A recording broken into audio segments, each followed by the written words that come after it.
श्री हरि विष्णु भगवान की जय।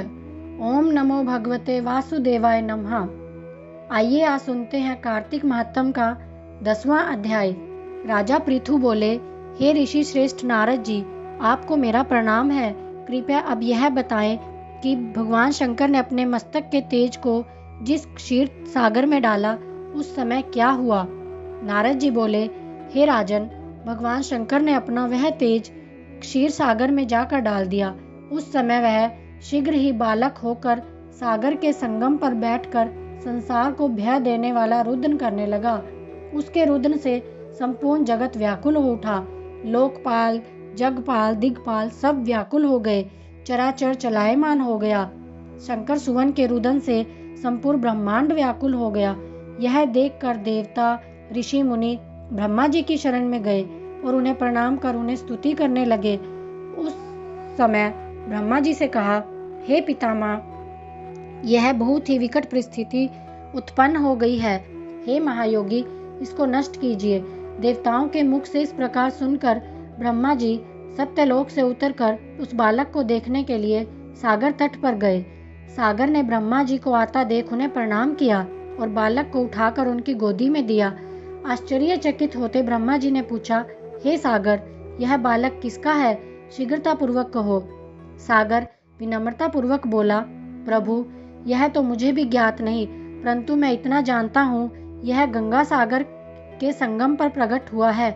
इसलिए जगत गुरु, आप इस बालक का जात कर्म आदि संस्कार कर इसका जातक फल बताएं। नारद जी राजा पृथु से बोले, सागर ब्रह्मा जी के गले में हाथ डालकर बार बार उनका आकर्षण कर रहा था। फिर तो उसने ब्रह्मा जी का गला इतनी जोर से पकड़ा कि उससे पीड़ित होकर ब्रह्मा जी की आंखों से अश्रु टपकने लगे। ब्रह्मा जी ने अपने दोनों हाथों का जोर लगाकर किसी प्रकार सागर से अपना गला छुड़वाया और सागर से कहा, हे सागर सुनो, मैं तुम्हारे इस पुत्र का जातक फल कहता हूँ। मेरे नेत्रों से यह जल निकला है, इस कारण इसका नाम जलंधर होगा।